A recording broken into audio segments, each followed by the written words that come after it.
Yes, exercise 10.1, question number 2. The lid of a rectangular box of side 40 cm by 10 cm. अब statement में लिखा है 40 cm by 10 cm. जब भी आप बाय वर्ड देखोगे इसका मतलब होगा कि इसके पहले जो टर्म लिखी है वो लेंथ रिप्रेजेंट कर रही है, जो बाय के बाद लिखा है वो ब्रेड्थ रिप्रेजेंट कर रही है. समझ गए? अगर यहाँ क्वेश्चन में नहीं लिखा length is this and breadth is this, तो इसका मतलब है अगर पूरी टर्म ऐसे लगा दी sides of a rectangular garden या फील्ड आर 40 by 10 मीन्स जो पहले लिखी हुई है that is length and second one is the breadth. कई बार बाय नहीं लिखा होगा, सम टाइम वहां लिखा होगा 40 cross 10. Sides of rectangular field are 40 cross 10. इसका मतलब भी यही होता है that first is length and second is breadth. ठीक है, अगर बाय लिखा हो उसका मतलब भी सेम है, first is length second is breadth. अगर बाय नहीं लिखा क्रॉस लिखा है that also means same. Is it clear? ठीक है बेटे. सो आपने जब बाय लिखोगे दैट मीन्स उससे पहले वाली लेंथ है और बाद वाली ब्रेड्थ. अब आपको इस क्वेश्चन में क्या दिया है, lid of a rectangular box of sides 40 by 10, that means length is 40 centimeters here and breadth is 10 centimeters here. Is sealed all around with a tape. उस पूरे रेक्टेंगुलर जो लिड है उसको सील कर दिया साइड्स पे टेप लगा के. अब क्योंकि हम साइड्स पे टेप लगा रहे हैं तो फिर ये किसकी बात हो रही है, पेरीमीटर की. Okay, find the length of tape required. तो कितनी टेप लगी इस साइड को जब आपने सील कर दिया पूरे रेक्टेंगुलर लिड की, तो हम क्या फाइंड करेंगे इसमें, perimeter of rectangular lid, because we are using tape just on the borders of the lid. Rectangular lid and you know that is 2 multiply L plus B.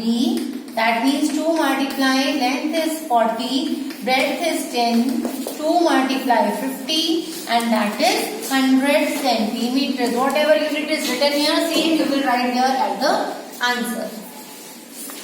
Third question, a tabletop measures 2 meter 25 centimeters by 1 meter 50 centimeters. Again see here what is written, 1 meter 50 centimeters by 1 meter 25 centimeters.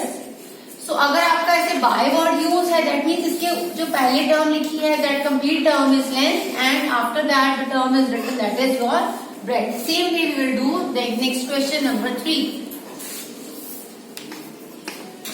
Length and breadth, let us check from the statement. Length is 2 meters 25 centimeters and breadth is 1 meter 50 centimeters. अब आप इस question को metre centimetre में रख के भी कर सकते हो और डेसिमल में कन्वर्ट भी कर सकते हो, बिकॉज आपने डेसिमल कर लिया है. So if you convert in decimal form, जब आप बिगर यूनिट में कन्वर्ट करते हो देन यू यूज डेसिमल. इसका कन्वर्जन बनेगी 2.25 और 1 मीटर 50 सेंटीमीटर के लिए 1.50 मीटर्स. अब लेंथ और ब्रेड्थ आपको दोनों मिल गई है.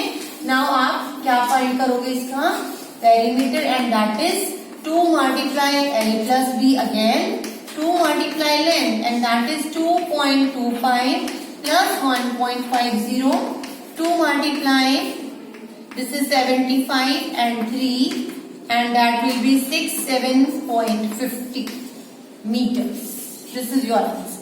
Is it clear? इसमें भी आपने पेरीमीटर ही फाइंड किया है. एक टेबल टॉप है जो रेक्टेंगुलर शेप में है, इसका मीटर सेंटीमीटर में आपको लेंथ और ब्रेड्थ गिवन थी जिसको आपने डेसिमल में कन्वर्ट कर लिया. After conversion you have used your formula and your answer is 7.50. What is the length of a wooden strip required to frame a photograph of length and breadth? Length और breadth इकट्ठी लिखी है, ऐसे नहीं लिखा length is this and breadth is this. ये दोनों इकट्ठी लिख दिया. 32 and 21 रिस्पेक्टिवली वर्ड यूज है. अगर रिस्पेक्टिवली वर्ड लिखा होता है इसका मतलब है कि जो पहले नंबर पे लिखा है वो लेंथ है, दूसरे नंबर पे लिखा है वो ब्रेड्थ. ठीक है, रिस्पेक्टिवली मीन्स जो नाम पहले लिखा है लेंथ का वो पहले आएगा, जो ब्रेड्थ का वो बाद में आएगा. ठीक है, रिस्पेक्टिवली का मतलब क्या होता है, क्लियर है?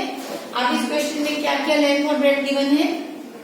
Length is 32 and breadth is 21 centimetre में है दोनों। अभी क्या बोल रहे हैं इस क्वेश्चन में, length of wooden strip required to frame a photograph of length this and breadth this. इसमें आपको लेंथ और ब्रेड्थ दोनों दी हुई है फोटोग्राफ, इसके साइड्स पे बॉर्डर पे आपने फोटो फ्रेम की वुडन स्ट्रिप लगानी है, लकड़ी लगानी है। सुंदर सा फ्रेम है जो वुड का बना हुआ है, उसके साथ इस फोटो को आपने फ्रेम करना है। अब कितना वुडन स्ट्रिप यूज होगा उसकी लेंथ बताओ। अब क्योंकि वुडन स्ट्रिप आप साइड्स पे लगाओगे या फोटो के ऊपर लगा दोगे, कहाँ लगाओगे, साइड्स पे लगाओगे। जब आप साइड्स पे लगाते हो तो क्या फाइंड करते हो, perimeter. Now you will write perimeter is equal to 2 multiply L plus B, and that will be 2 multiply L is 32, breadth is 21, 2 multiply this is 53, 106 centimeters. Is it clear? ठीक है। Fifth question, a rectangular piece of land measures 0.7 kilometers by 0.5 kilometers। फिर से जो इस question में यहाँ पे bye word use है, अगर बाय वर्ड यूज है दैट मीन्स जो पहली दी हुई है वो लेंथ है, 0.7 is the length and 0.5 is the breadth. जो पहले टर्म लिखी है वो लेंथ होगी। अब ये फॉर्म है, ये जब पूरा फॉर्म है इसकी लेंथ और ब्रेड्थ दी हुई है, एक रेक्टेंगुलर फील्ड है, ठीक है। तो इसमें आपको गिवन है length is 0.7 kilometre and breadth is 0.5 kilometre. ये दोनों चीजें गिवन है। क्या फाइंड करिए, each side is to be fenced with 4 rows of wire. सारी साइड्स को फेंसिंग करना है, इधर भी फेंसिंग करनी है, इधर भी, इधर भी, इधर भी, लेकिन एक टर्म लिखी है with 4 rows of wire. Means एक ही बार में फेंसिंग करके खत्म नहीं करना, 4 बार फेंसिंग करनी है। पहले फर्स्ट लेयर लगानी है वायर की, फिर सेकंड उसके ऊपर, फिर थर्ड, फिर फोर्थ। तो अभी बताओ कितनी वायर यूज होगी अगर आप 4 टाइम्स इधर फेंसिंग करोगे, 4 टाइम इधर, 4 टाइम इधर और 4 टाइम्स इधर। तो हम क्या करेंगे, सबसे पहले हम इस जो फील्ड है इसका पेरीमीटर फाइंड करेंगे, उसके बाद उसको 4 से मल्टीप्लाई करेंगे। अगर वहां एग्जाम में लिख के आएगा कि 3 rows ऑफ वायर, तब क्या करोगे, जो भी पेरीमीटर आएगा उसको 3 से मल्टीप्लाई।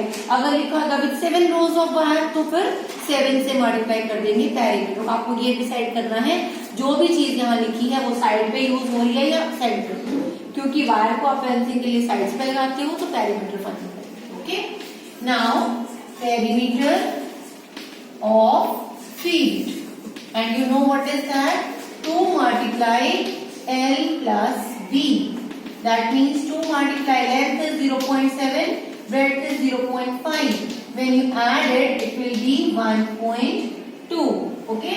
0.7 और 0.5 को जब ऐड करोगे 12 ऐसे नहीं लिखना, ये जो 1 है ये नेक्स्ट में चला जाएगा, it will be 1.2. Okay? अभी आप 2 से मल्टीप्लाई करिए, that will be 2.4. अब जो इसकी पेरीमीटर है फील्ड का दैट इज 2.4। अगर हम एक बार फेंसिंग कर रहे हैं but we have to fence it 4 times. This is step 1 of the question. Now step 2 of the question, wire needed to fence the field with 4 rows of wire. अगर 4 rows लगानी है then you will multiply 4 with the perimeter, 4 multiply 2.4 kilometers and that will be 9.6 kilometers. Is it clear? 4 बार अगर wire लगानी है तो perimeter को 4 से multiply करो, बिकॉज आप फेंसिंग कर रहे हो। अगर आप 2 टाइम्स फेंसिंग करनी है तो 2 से मल्टीप्लाई करोगे। जो भी वहां स्टेटमेंट में लिखा है उसको ध्यान से पढ़ना है, उतने टाइम्स इसको मल्टीप्लाई करना है। You can either add, you will get same answer अगर आप 4 बार ऐड करते हो 2.4 को, और you can multiply two shorten your calculation. Thank you.